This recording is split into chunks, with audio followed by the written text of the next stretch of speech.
राजू और मोहन बचपन से ही बहुत अच्छे दोस्त थे। दोनों एक ही स्कूल में पढ़ते, एक ही मैदान में खेलते और अक्सर एक ही थाली में खाना खा लेते। उनका दोस्ताना गांव में मिसाल बन चुका था। लेकिन जैसे जैसे वे बड़े हुए, मोहन थोड़ा बदलने लगा। वो अब स्वार्थी होता जा रहा था।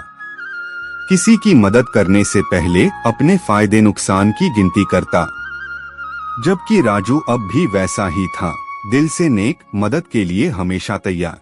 एक दिन दोनों ने सोचा कि चलो जंगल की तरफ घूमने चला जाए। गर्मी की छुट्टियां चल रही थीं और गांव के बाहर का जंगल हरा भरा और सुंदर था। दोनों सुबह जल्दी तैयार होकर निकल पड़े। साथ में पानी की बोतल, कुछ खाने की चीजें और एक लाठी भी ले ली। जंगल में घूमते घूमते वे बहुत अंदर चले गए। अचानक एक झाड़ी में से तेज आवाज आई, घर्रर्रा। राजू और मोहन दोनों सहम गए। जब उन्होंने ध्यान से देखा तो सामने से एक बड़ा काला भालू उनकी तरफ आ रहा था। वो भूखा लग रहा था और गुस्से में भी। मोहन डर के मारे कांपने लगा। उसने बिना कुछ सोचे तुरंत एक पेड़ देखा और झटपट उस पर चढ़ गया। वो बहुत फुर्तीला था और खुद को बचाने में कामयाब हो गया। राजू ने देखा कि न तो भालू को भगाया जा सकता है और न ही उसके लिए पेड़ पर चढ़ना आसान था। उसके पास कोई रास्ता नहीं बचा। उसे अचानक अपने शिक्षक की एक बात याद आई। भालू मरे हुए इंसानों को नहीं खाता।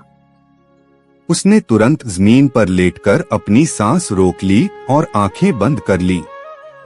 भालू उसके पास आया, उसे सूंघा, उसका चेहरा, कान और सीना चेक किया।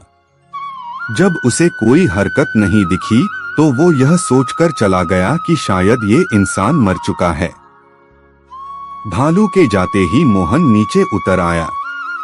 उसने हंसते हुए पूछा, अरे भाई, वो भालू तेरे कान में क्या फुसफुसा गया? राजू उठ बैठा। उसके कपड़े मिट्टी से सने थे, लेकिन चेहरा गंभीर था। उसने धीरे से कहा, भालू कह गया कि जो दोस्त मुश्किल वक्त में तुम्हें अकेला छोड़ दे, उसे कभी दोस्त मत समझो। मोहन शर्म से सिर झुकाकर खड़ा रहा। उसे अपनी गलती का गहरा पछतावा हुआ।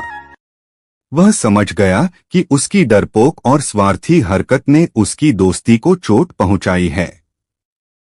उसने राजू से माफी मांगी और कहा, मुझे माफ कर दे दोस्त, आज से मैं सच्चा दोस्त बनने की कोशिश करूंगा।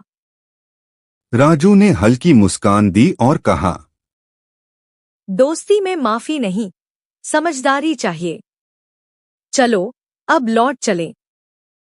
दोनों वापस गांव की ओर चल दिए, लेकिन इस बार मोहन का दिल बदला हुआ था।